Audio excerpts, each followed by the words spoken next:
talagang sasabihin mong doon ka lang ipinanganak sa ganito eh. Yan yung mga kababayan niya na hindi kumilala sa kanya. So, Bethlehem is not Jesus' origin, it's His arrival here on earth. Doon lamang nagsimula ang pag-entrada ni Jesus sa mundo sa Bethlehem. Pero sabi ni Juan, eternity past, nag-exist na si Lord, si Jesus. Okay, so tuloy po tayo. Next. Jesus is distinct from the Father. The Word was with God. The phrase proston theon ay literary means face to face. Hindi naman pwede mag face to face ang isa lang. Face to face ang Word at saka yung Father. O yung Word at saka yung God. Face to face. This speaks of intimate relationship and personal distinction. Magkaiba talaga yan. Okay? So magkaiba. Medyo ipagpaumanin po ninyo, medyo parang kailangan natin pag-usapan itong theology na ito kasi parang, para lang yan sa mga pastor. Hindi po, hindi. Para maunawaan natin na si Kristo later on ay makilala nating the same substance, the same essence with the Father. Okay? So, next please. Pakilabas na lahat. And the Word was with God. So, tinanggal ni Juan yung pwedeng magbigay sa atin ng pagkalito. Jesus is not a created being. He is not only a prophet, elevated to divine status, kagaya ng sinasabi ng iba. He is God. Ayan sinasabi. Hindi yan God na small letter, kundi God na capital letter G o D. Okay? Kasi yung iba God, small G. Pwede yan. Okay? Ibig sabihin, mas greater yung capital. Pero dito po kay Juan, ipinakilala niya na yung God the Father ay capital letter G at Word, capital W, ay naging kasama na ng Father, and then capital G din siya. Ngayon, sa mathematics, di dalawa na ang Diyos. Hindi po, hindi. Walang sinasabing dalawa rito ang Diyos. Wala yon. Wag tayo malito. Okay, because hindi po pwedeng gamitin ang illustration ng mga tao para ilarawan lang ang Diyos na unlimited. Okay? So, dito po sa Colossians chapter 1:15 hanggang 17 ay ipinapakita po diyan ang kalagayan ni Kristo. Siya ang naging tagalikha ng lahat ng bagay at siya ang pinakapangunahin sa lahat. Ngayon, habang inaaral ko po ito, ay gusto ko pong magbigay ng maliwanag na ilustrasyon at ito po ay naririto sa akin. Gusto ko pong balikan lang natin, sisilipin lang natin kung paano ang pagkaunawa ng mga naunang tagapagturo ng Biblia tungkol kay Jesus. Okay? Yung unang 400 taon, mula AD 100 hanggang AD 400, that is 400 years, tingnan nyo pong mabuti ha, kasi po, merong mga Biblia, at gusto ko na rin pong banggitin na ang Bibliang ito, ang tawag nila ay New World Translation. Okay? Biblia din sila. Kaya lang, noong 1931, ay naging opisyal sila at noong 1961, ay naglabas na sila ng isang volume na Old and New Testament na inirelease sa English language. At ang kanilang, hindi ito yung NIV, hindi ito yung EVS, hindi ito yung Biblia ang karaniwan nating ginagamit, kundi sila ay nag-akda ng Biblia nila na aangkop sa kanilang turo. Pero ito ay nagsimula lang sila noong 1881 hanggang 1884, pero naging opisyal ang kanilang relihiyon noong 1931. Okay? Pero gusto ko po kayong dalhin sa history ng unang 400 taon kung paano ang pagkaunawa nila kung sino si Jesus. Noong 107 AD, sa pamagitan po ni Ignatius of Antioch, ang paniwala niya kay Jesus, dyan sa John chapter 1 verse 1, ay fully God, si Jesus, at si Ignatius of Antioch ay disipulo po ni Apostle John. Okay, so malapit sa tagapagturo at naging alagad ni Jesus. Okay. Ang pangalawa, noong 150 AD, si Justin Martyr, isang theologian at philosopher, ang tingin niya sa word, logos, ay capital G-O-D, God. Okay? Noong 180 AD, si Tertullian, one substance, different person. Yung word at saka yung God. God the Father, Son. Okay? Parehong substance pero walang mataas, walang mababa. Noong 180 AD, si Irenaeus of Lyons, student ni Polycarp na tinuruan naman ni Apostle John, ang sabi niya, ang word ay eternal at uncreated. Noong year 230 AD, si Origen, ang tingin niya sa word, eternal, divine, logos. Last but not the least, noong 325 to 373 AD, si Athanasius, same essence, yung word, same essence with the Father. Kailan lumiit ang letter G? Noong lumabas ang Biblia na New World Translation, ang capital G na sinasabi sa ordinaryong mga maraming Biblia ay naging small g noong 1961 nung inilabas nila isang volume ng Old and New Testament na nirelease sa English language. See? Kapag kumakatok-katok ang mga grupong ito, I do not mention their names, kakatok sa ating mga bahay-bahay, may sarili silang Biblia. Kailan nag-start? Noong 1931 lang officially na-register sila legally. Pero ano ang tawag sa kanila dati bago yung pangalan? Hindi ko nababanggitin. Ang tawag dati sa kanila ay mga Bible students. O sa iba, International Bible Students. Pero nung nirehistro na nila noong 1931, naging official na sila. Binago nila yung sinasabi ni Juan para patunayan na, uy, ito lang, isa lang. Ama lang. Yan. Kaya titingnan po natin, kaya ako nababanggit ito at binigyan ko ng pansin, wala ito sa original na manuscript na ginawa. Bakit? Kasi Jesus, sa unang 400 taon, ay kinilala na God, Jesus is God, Jesus is fully God, same substance, same essence with the Father. Okay? So, tuloy po tayo next. And therefore, siya ay creator. Sabi nung iba, si Jesus naman, instrumento lang yan para i-create. No.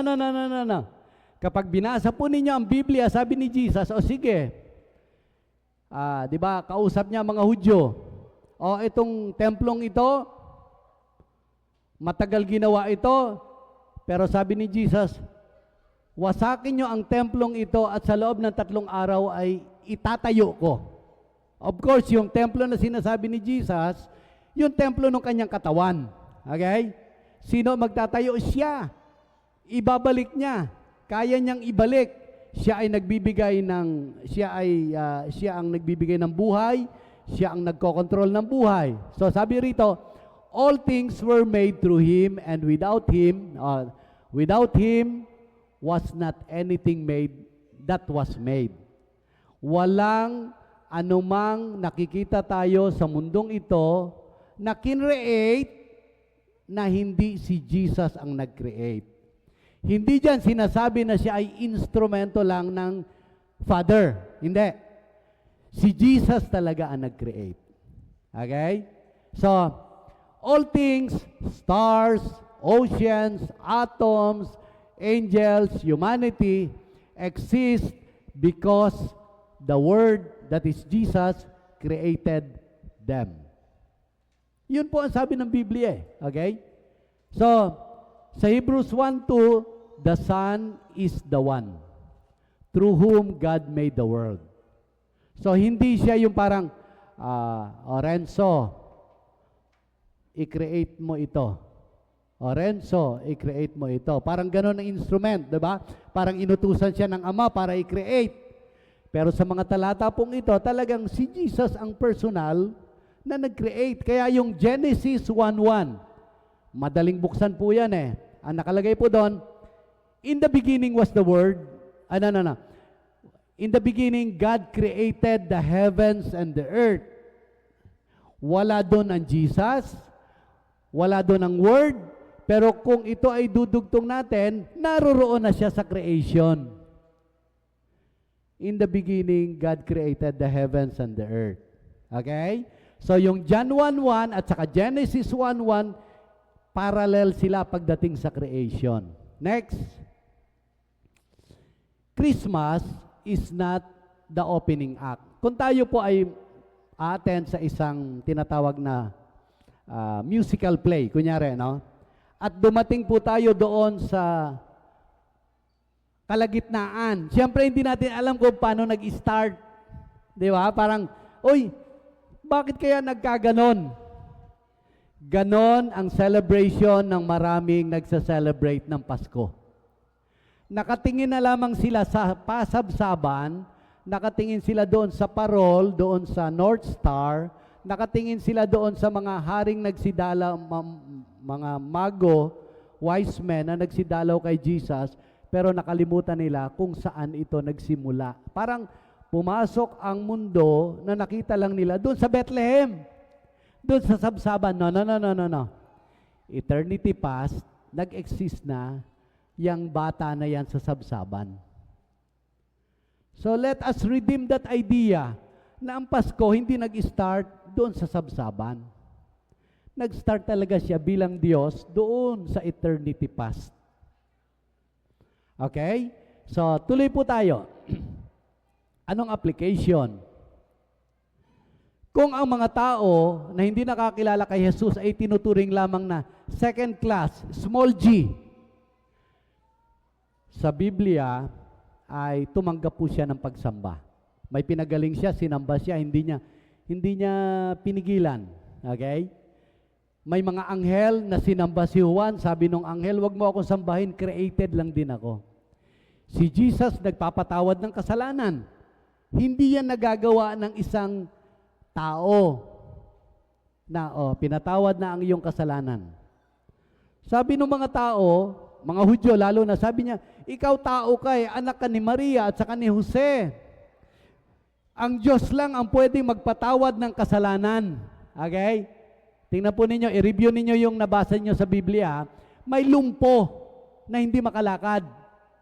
At sabi ni Jesus, sabi niya, anak, pinatawad na ang iyong kasalanan. Sabi ng mga tao, ba't ka nagpapatawad ng kasalanan? Diyos lang ang nagpapatawad ng kasalanan.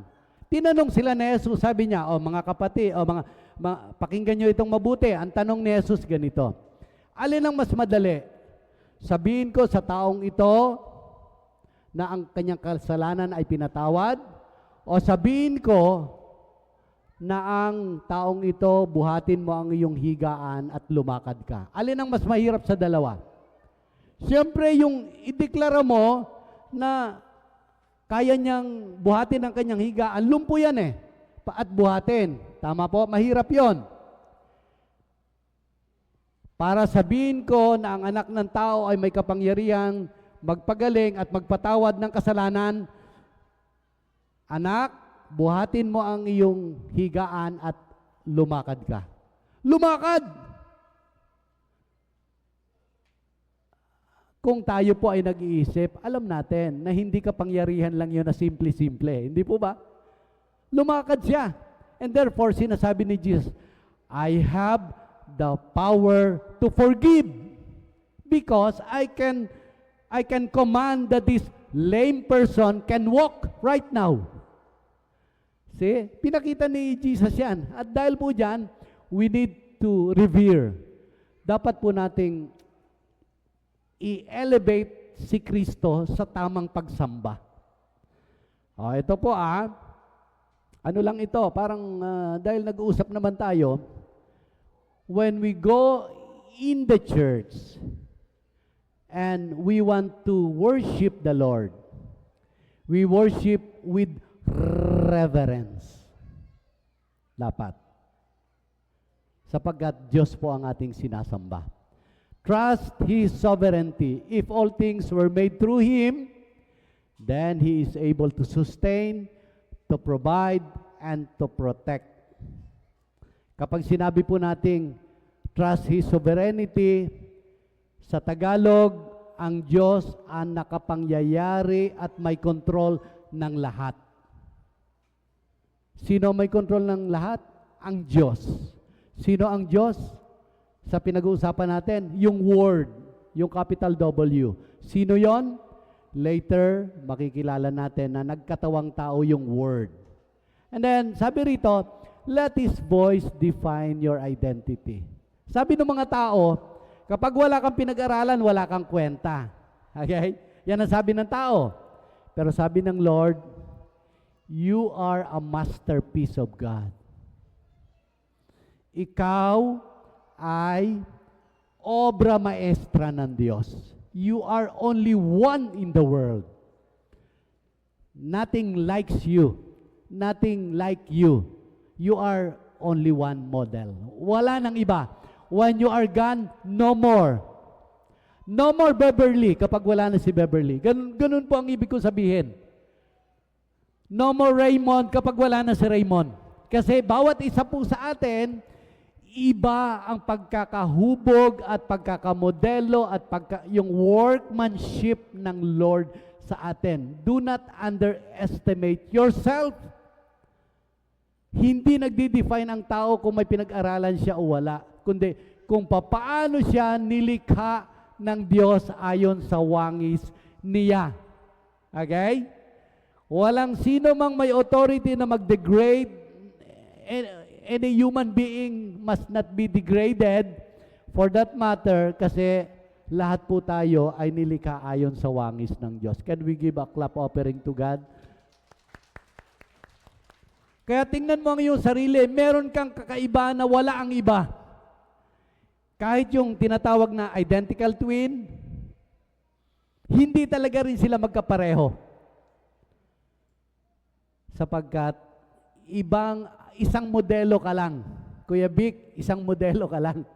Wala na. Kaya wag mong payagan na i-downgrade ka. Ay ako, mahinang klase ako ay ganun. Hindi. Hindi ka pinahintulot ng Diyos na lumabas sa mundong ito kung wala po siya magandang plano sa iyo. And that is your responsibility to discover kung ano ang gusto ng Diyos. Ganun din, Kuya Ramon, regardless of our age, hanggat buhay tayo, merong gustong gawin ang Diyos sa atin.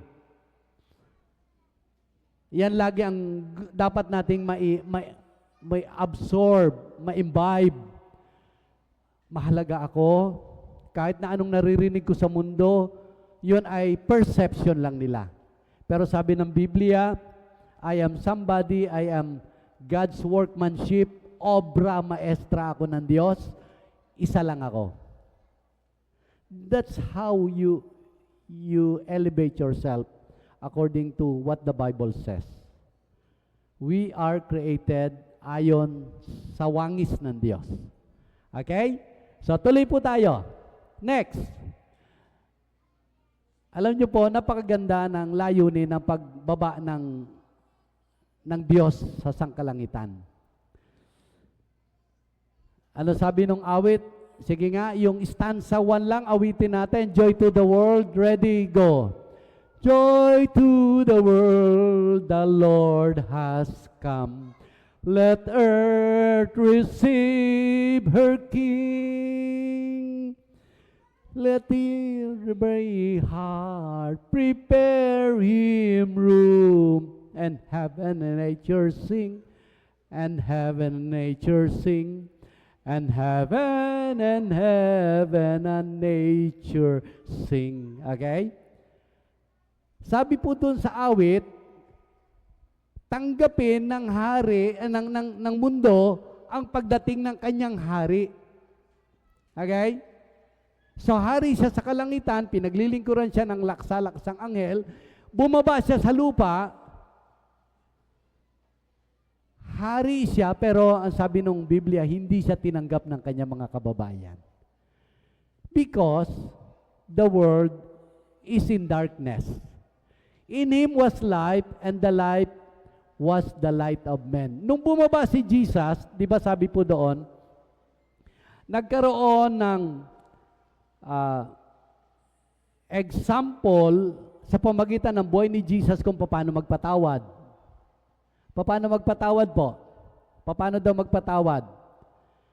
Sinampal ka sa kabila,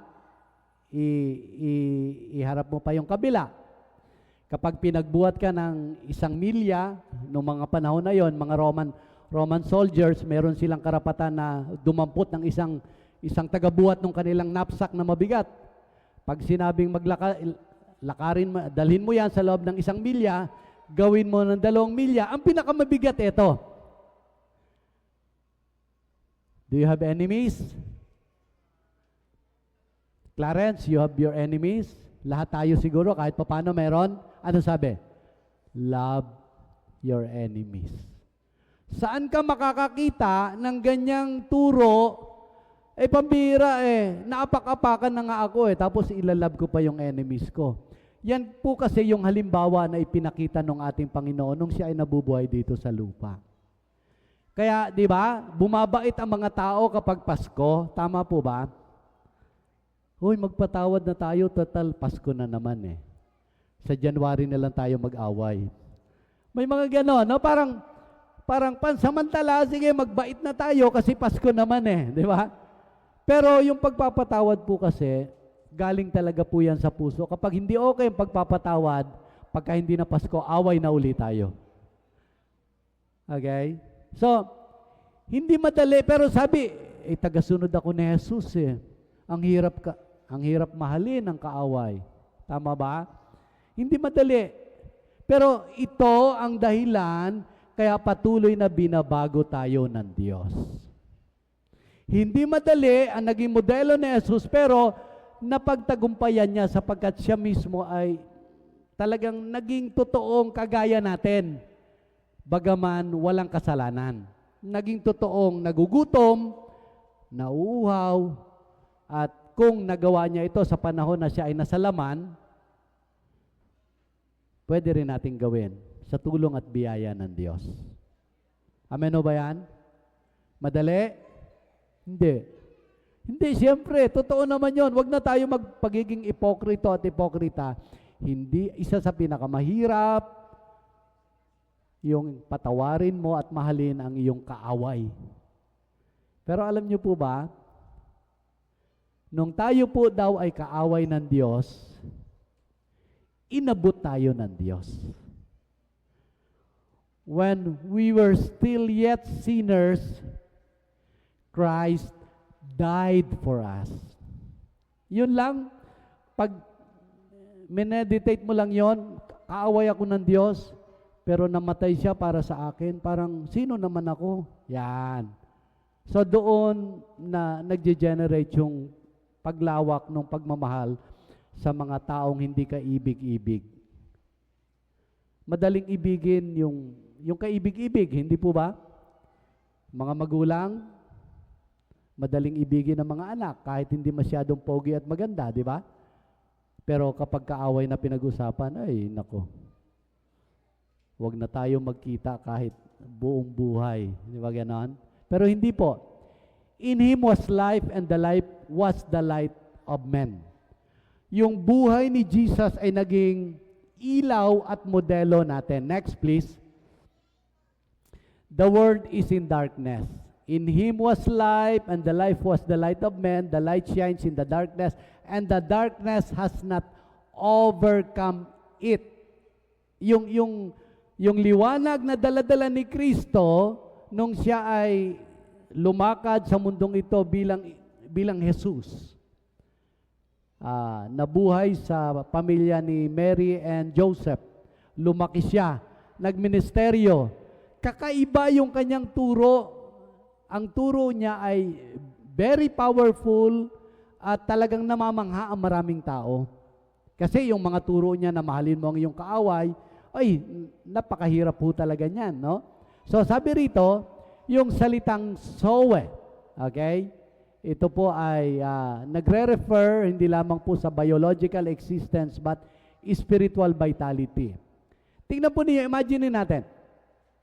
Naroroon yung word sa kalangitan, tapos ito ang mundo, sasakupin niya, joy to the world, the Lord has come. Sasakupin niya. Madilim ang mundo. Walang liwanag. Okay? Darating ang liwanag. Mag-exist. Okay? Tapos, yung liwanag na ito ang magkakalat ng liwanag sa kadiliman. Ang mga insekto na nakatira sa madilim, kapag niliwanagan, ano nangyayari po? Nagtatakbuhan, di ba?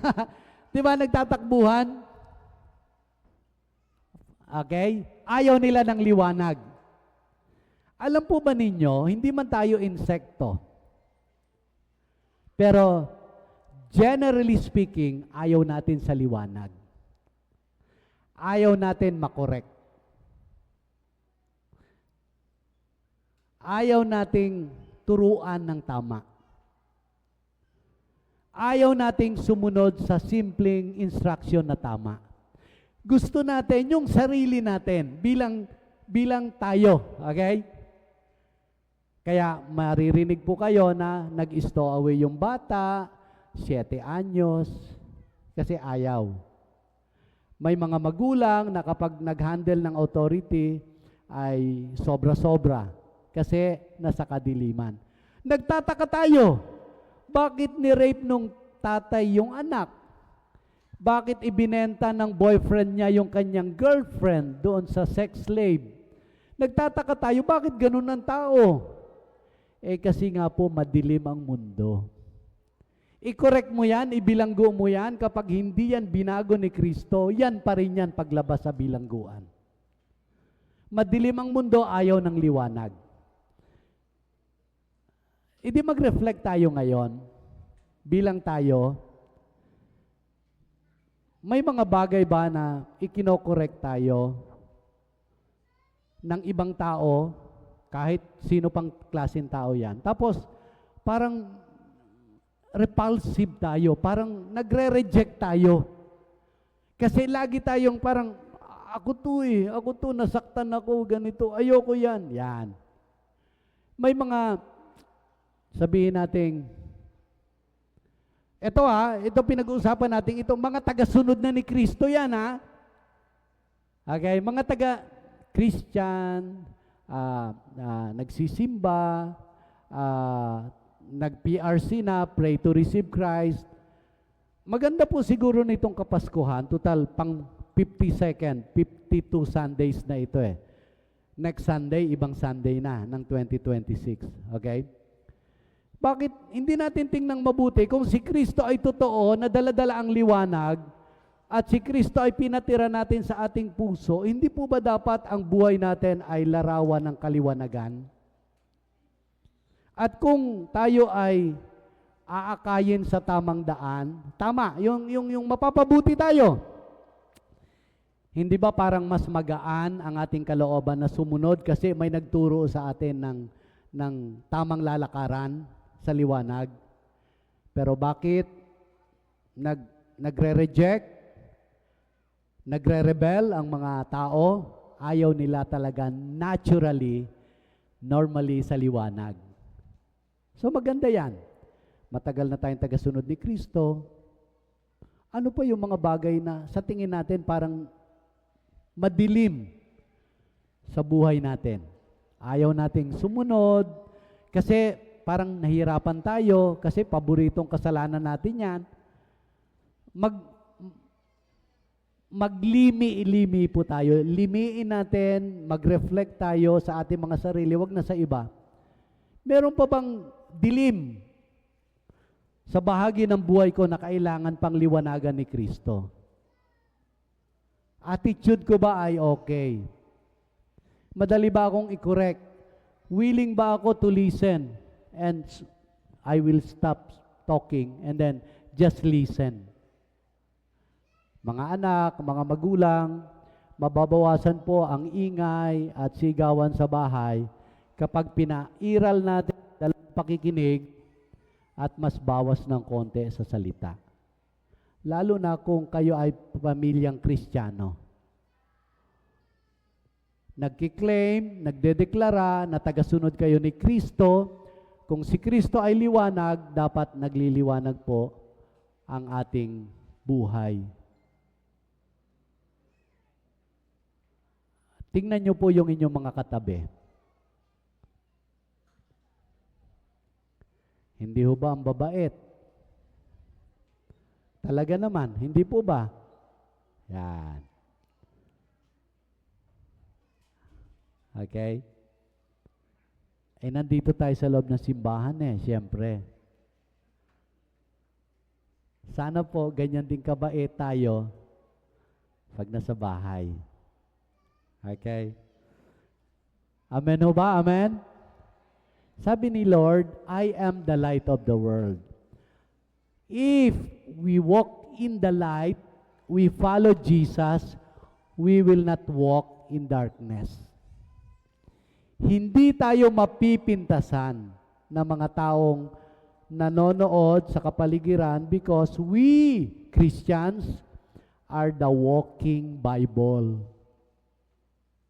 Hindi sila nagbabasa ng Biblia Di ba katakot? Ba't ganun? Yung Pilipinas, ang daming corruption, ang daming taong gobyerno, ubod ng sama.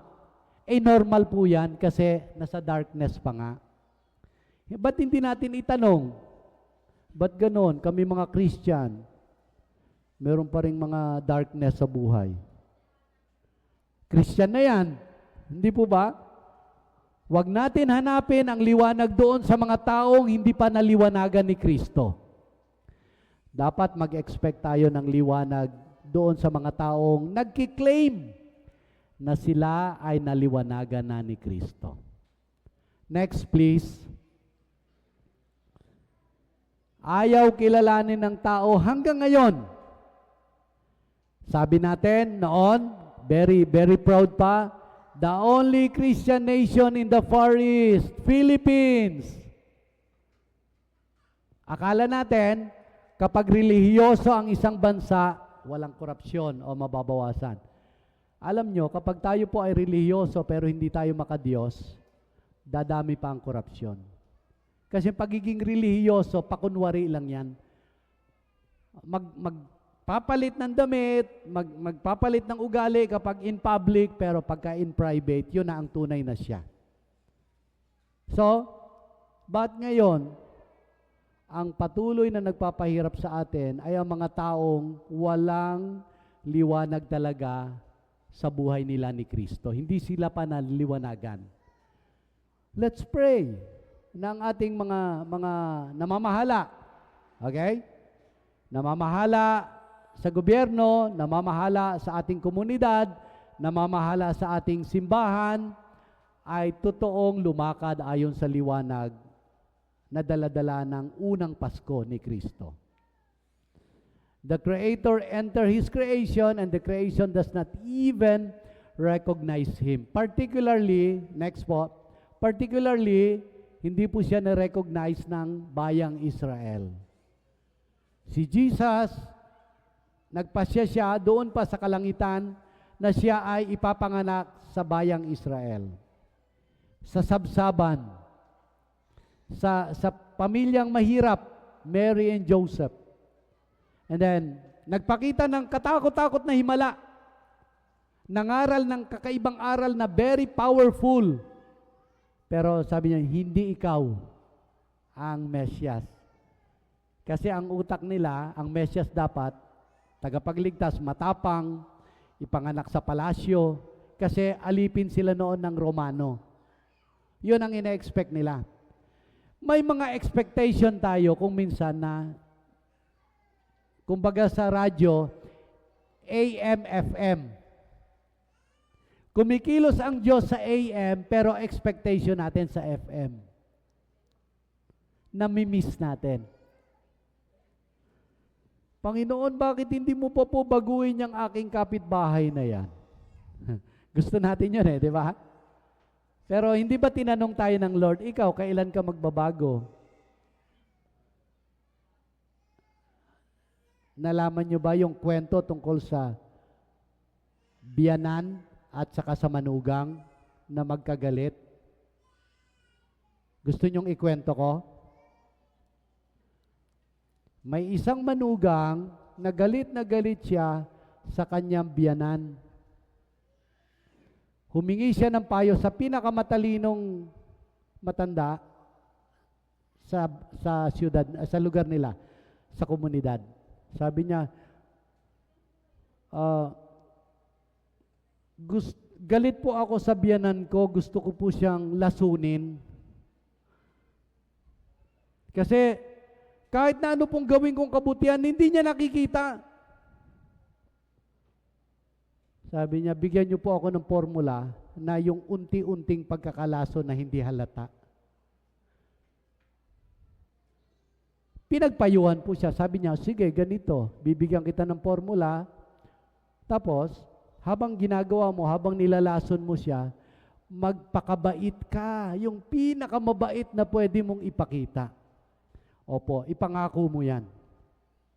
Kaya nung binigay na po sa kanyang formula, nilalagay niya sa pagkain, hindi nahalata nung biyanan.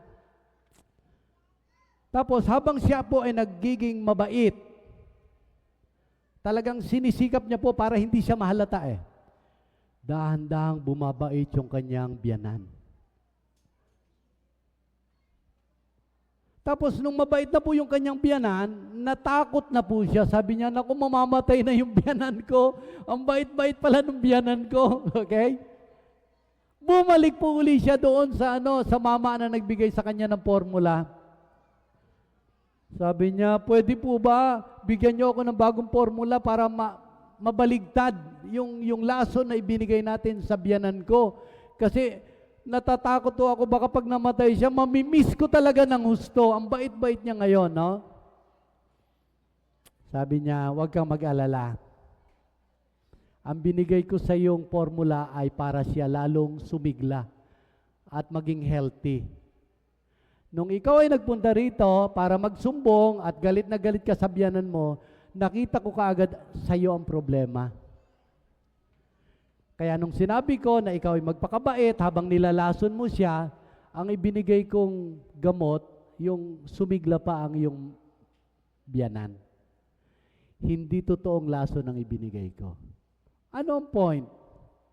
Panginoon, gusto ko pong magbago yung aking kapitbahay, gusto ko magbago yung aking Baka tayo mismo ang gagamitin dapat ng Diyos na liwanag pero hindi tayo nagbabago. Pero nag-expect tayo na iba ang magbago kasi yun ang gusto natin Pero laging sinasabi ng Diyos sa unang Kapaskuhan, ikaw ang dahilan kaya ako nagpunta sa mundong ito. Huwag mong isipin yung iba muna, ikaw muna. May kamay ho ba kayo? Right? Lagay niyo po sa inyong puso, sabi niyo, ako muna. Yan, ako muna. Parang ang bigat po ng kamay nyo, ayaw nyong ilagay. parang ang bigat. Bakit? Naturally, human as we are, hindi tayo ganon talaga kadali na sumunod sa Diyos. Kasi alam naman natin yan kung sino tayo. Pero laging china-challenge tayo ng Lord. You want to walk in the light? Then, let your light shine for the people. Huwag muna yung iba, tayo muna. Amen o ba yan? Next. Tuloy po tayo. Ang application natin, identify darkness within us. May pride o ba? Ano po ang gitna ng pride na letter? I. I. Pride. Sino rito ang walang pride? Pakitaas ang kamay. Okay? Lahat tayo. Kahit hindi tayo turuan how to love ourselves, I love myself. Di ba laging ganon? Pero hindi po eh.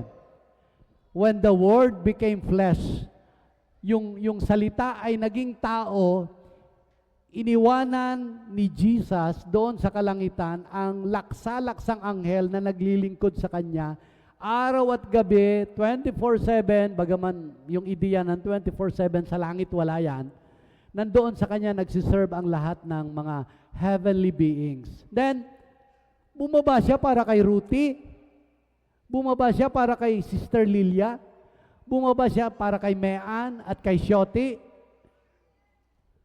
Sino naman sila? Wala lang. Love lang sila ni Lord.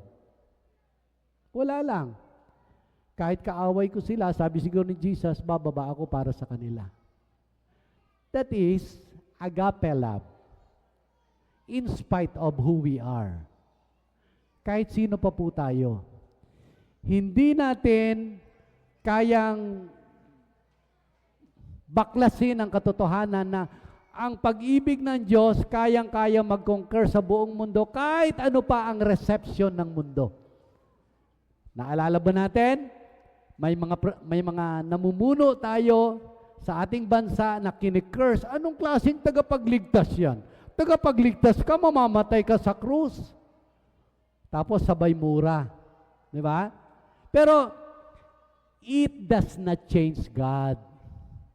Love pa rin ng Lord yang tao na yan. Hindi magbabago ang kanyang pagmamahal. Kahit na anong curse, kahit na anong rejection ang gawin natin sa Diyos, hindi magbabago ang yung intensity ng pagmamahal ng Diyos sa atin. Later, susuko na lang tayo ng kusa kasi wala na talaga tayong magawa. At iaalaw ng Diyos. May mga pangyayari sa buhay natin na kailangan may breaking moments tayo and then we begin to surrender to God. Sana hindi na po dumating yung breaking moments na yon. May mga naalala ako, lumapit sa Lord dahil naputulan ng paa. Lumapit sa Lord dahil nagkaiwalay sila mag-asawa. Lumapit sa Lord dahil may napahamak na anak. Yung mga breaking moments na yan, ayaw naman ng Lord yan eh. Pero bakit nagkakaganon? Wake up call. Wake up call. Do not allow that wake up call to happen in you. Kasi laging God is a sovereign God. He controls everything. Yung pagdaloy po ng pabor ng Diyos, mas mabilis dumaloy sa mababang bahagi ang tubig. Hindi po ba? Kapag ang puso daw po natin ay mababa, ang pabor ng Diyos ay madaling maranasan kasi mababa. Hinahanap ng Espiritu ng Diyos ang mababang puso at doon siya mananatili. Kapag mayabang tayo, ma-pride tayo, malayo ang pabor ng Diyos.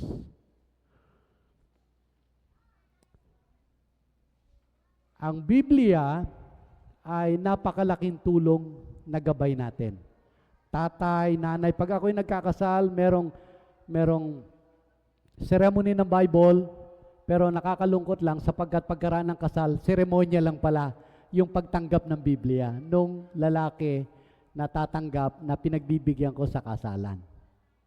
Kung minsan hindi na ipinamumuhay, kahit hindi tayo ikinasal na may Biblia, mga tatay, mga head of the family, we are responsible to guide our family to walk in the right path sa liwanag ng salita ng Diyos.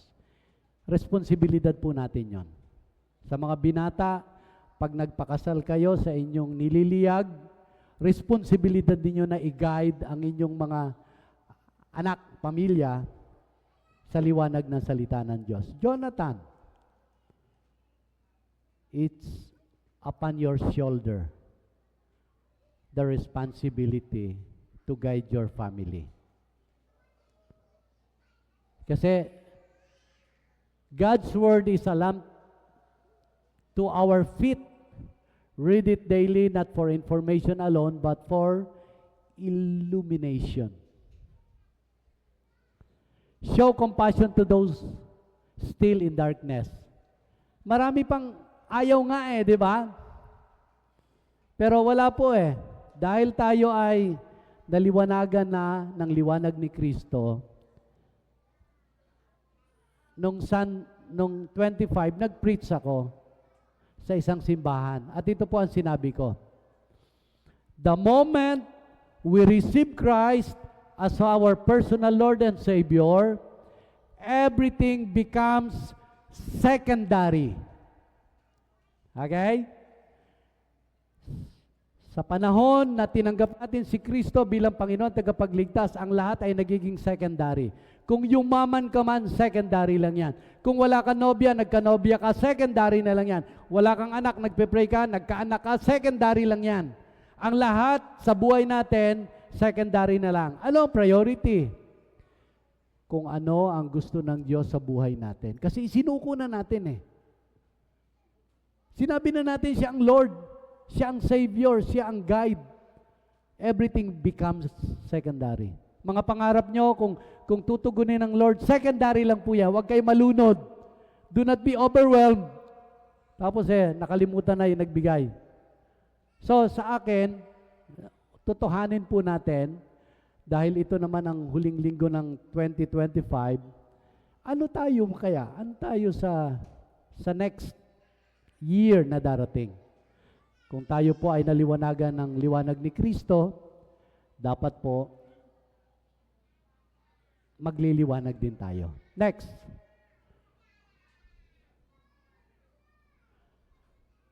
Sabi po rito, to them He gave the right to become children of God. Yung hindi tinanggap ng bayang Israel, kumalat sa hindi Israelitas, tinanggap ng mga Pilipino na hindi Hudyo. Tinanggap ng Asian na hindi Hudyo. Tinanggap ng ibang tao, pero yung kanyang kababayan hindi tinanggap. Alam nyo po, maliit lang na porsyento ng mga Hudyo ngayon sa bayang Israel ang kumikilala na si Kristo ang Mesyas. Ang marami, kagaya ng karamihan.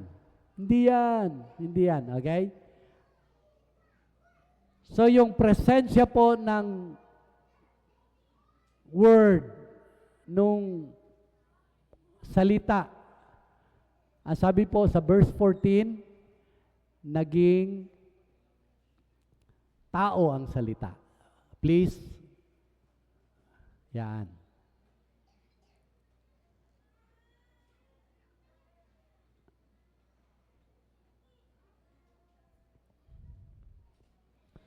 Kung ano man pong pamilya kayo ngayon, sapagkat ipinanganak kayo sa pamilya na yan. Pamilya Garcia. Alan Garcia. Kasi galing siya sa Garcia family. Sena family. Kasi galing siya sa Sena family. Ano pa? Subang family. Kasi galing sa Subang family. Anong effort ng mga anak? Bakit sila naging wala lang?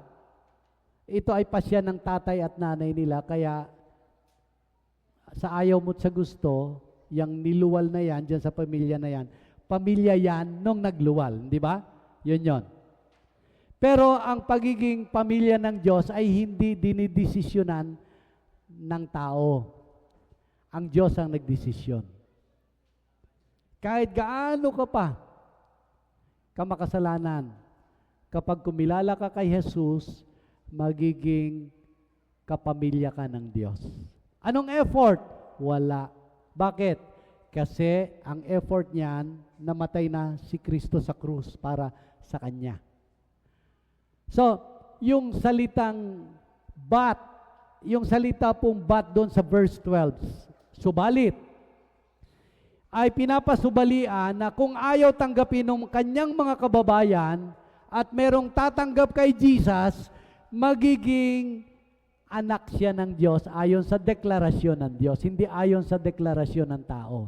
Kasi yung unang mga talata, di ba, hindi siya tinanggap. Pero sa verse 12, but to those who receive Him as personal Lord and Savior, ay ibinigay sa kanila ang karapatan na maging anak ng Diyos. Si Alan, hindi naman niya nag-effort bago maging Garcia. Wala siyang ginawa. May mga tao na nag-e-effort ng gusto para maging membro ng anak ng Diyos. Gagawa sila ng mabuti. Hindi naman masama ho yun. Pero tandaan po natin, ang process para maging miyembro ng anak ng Diyos ay sa pamagitan ng pagpapakumbaba sa harap ng Diyos at tanggapin yung message ng Pasko na manahanan po sa ating puso. Of course, siyempre, repentance po yan. Mahirap tumira si Kristo sa puso kapag mayabang na nararamdaman ang tao na kaya siya magiging anak ng Diyos dahil karapat dapat siya. In fact, ang tinatanggap ng Diyos na magiging anak niya, yung hindi niya pinagyayabang na siya ay mabait, siya ay walang inagrabyado, ako naman ay lumalaban ng parehas. Walang ganon. Kapag lalapit po tayo lagi sa Diyos, ang laging nakikita dapat ng Diyos, Panginoon, hindi po ako karapat dapat. Wala akong pwedeng ipagyabang. Ako po ay makasalanan. Masama ako mag-isip, patawarin mo po ako. Yun ang pinaka-password. Panginoon, pinagsisisihan ko po. Kapag wala yung password na yan ng tao sa puso, mahirap tayo makapasok sa pamilya ng Diyos. Ano ang password? Patawarin niyo po ako. Repentance. Kapag nakita ng Diyos yan na totoo, then doon ibinibigay, anak, pinatawad na kita. Yan. Hindi ng blood, hindi ng will ng tao, but by the will of God. Siya nagdeklara Ganun lang? Opo, yun ang sabi po Anong gagawin natin? O hindi, kailangan maghirap muna ako. No. Lagi kong binabanggit, sabi ko, kung ikaw ay mangungutang sa bangko, kaninong requirement ang masusunod? Requirement ng umuutang o requirement ng nagpapautang? Siyempre yung nagpapautang, hindi po ba? Lalapit ka sa Diyos, tapos may sarili kang requirement. Kanino ba ang langit? Sa Lord. Sabi ng Lord, ito lang ang gawin mo. Hindi, Panginoon, gusto ko talaga maramdaman na nagpakahirap ako. Hindi nga yan. Ang Diyos ang gumawa ng paraan. Ibinigay niya si Kristo, tanggapin mo. Pag nakita ng Diyos ang totoong pagsisisi, pang! Idideklara ka ng Diyos. Ba't ganun kadali? No, hindi madali. Pagkaraan niya, patunayan mo, lalo na kung ikaw ay manggagawa na ni Kristo, lalo kang magpakabait. Lalo kang babait. Lalo kang masayahin. Lalo kang magiging positive. Lagi kang palakaibigan. Masaya ka. Hindi yung reklamo ng reklamo. Ang hirap ng buhay. Tapos mayabang. Ano nagbago? Wala. See? The moment we realize that we are nothing before God, doon pa lang pumapasok ang grasya ng Diyos na tayo ay babaguhin niya. Hanggat feeling natin, okay ako. Hindi po tayo mababago ng Diyos dahil tayo mismo ang tingin natin sarili, okay na Ang Diyos ang nagsasabing, Brother Vic, okay ka sa akin. Ang Diyos yon, hindi ako. At hindi ako magsasabing, okay na ako. Hindi, no. Ang Diyos ang magsasabi sa'yo na okay ka. Hindi ikaw. Next.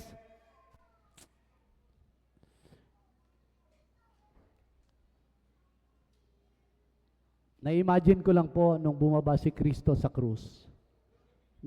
Bago mamatay si Kristo sa krus, nung bumaba galing sa langit, for sure, alam na niya ang lahat-lahat. Diba? Na-imagine niya siguro kung paano siya ipako sa krus, na-imagine kung paano siya i-reject, pero tumuloy pa rin siya. Iniisip ko tuloy na pwedeng magkunwari si Jesus na naging kunyari tao pero hindi nasasaktan. Dumudugo pero hindi nasasaktan. Yung para bang pwede akong maging tao na hindi ako nagugutom, hindi ako napapagod kasi makapangyarihan naman ako eh. Na-imagine ko kung ako yon siguro gagawin ko, kunyari, dumudugo ako, ganun, magpapaawa ako, pero sa totoo lang, hindi ako nasasaktan kasi may kapangyarihan ako na tanggalin yung pain. Kung tayo yon. Si Jesus, nagpasya siya kung ano tayo ngayon, less sin.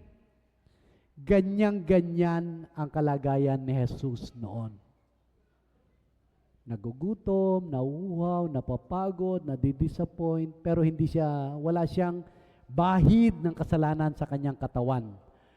Laman na laman, dugong-dugo at may buto. May buhok, may pilik mata, lahat ng kung anong elemento meron tayo, meron si Jesus except sin. Kaya, ano mo ngayon, struggle mo ngayon? Dinaanan ni Jesus yan. Hindi siya nagkunyarian lang na tao. He was not partly divine and partly human. He was fully God and full man. Mamaya pagkaraan nito, kakain tayo. Siyempre, kanya-kanya yon, di ba? Uwi na tayo eh. Walang pakain ngayon, okay? Pero si Jesus, ganun din. Nagutom din siya, nauuhaw, napagod. Pero dahil sa pagmamahal sa atin, inakap niya po yung totoong laman para iparamdam sa atin na nararamdaman niya, napi-feel ni Jesus tayo ngayon. Next, please. Ang tunay na Pasko ay yung pananahanan ni Kristo permanently sa puso natin. Sana po, revisit natin, nandiyan po ba si Kristo? Kung naririyan pa, kahit kulang tayo ng mga material na bagay, yan ang tunay na Pasko. Next.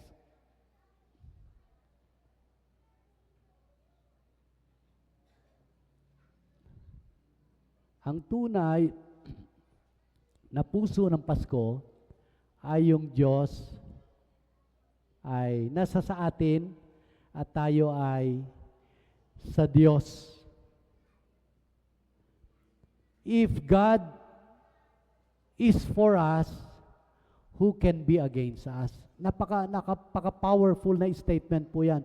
Kung ang Diyos ay kakampi natin, sino pa ang laban sa atin? Kaya yung mga problema, mapagtatagumpayan natin yan dahil ang Diyos naman na may control ng lahat. So ano ang next please.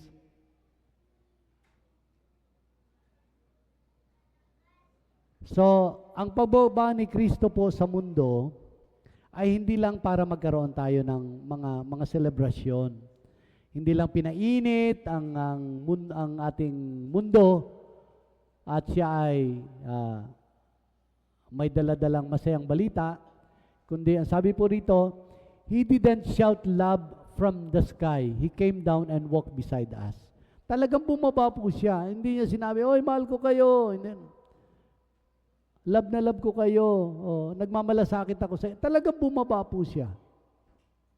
At yun talaga ang essence ng Kapaskuhan, yung ang Diyos ay naging tao para sakupin tayo at iparamdam sa atin na nauunawaan at mahal tayo po ng Diyos. Next, please. Mamuhay po tayo bilang totoong anak ng Diyos.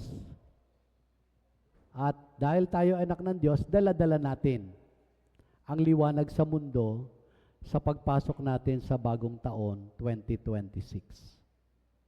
Let's pray. Lord, pagpalain mo po ang iyong salita sa aming puso. Pinupuri ka namin sapagkat ikaw ay dumating sa amin. Nawa, matulungan mo kami na makapamuhay sa kaliwanagan kagaya ni Kristo. Sa pangalan ni Jesus.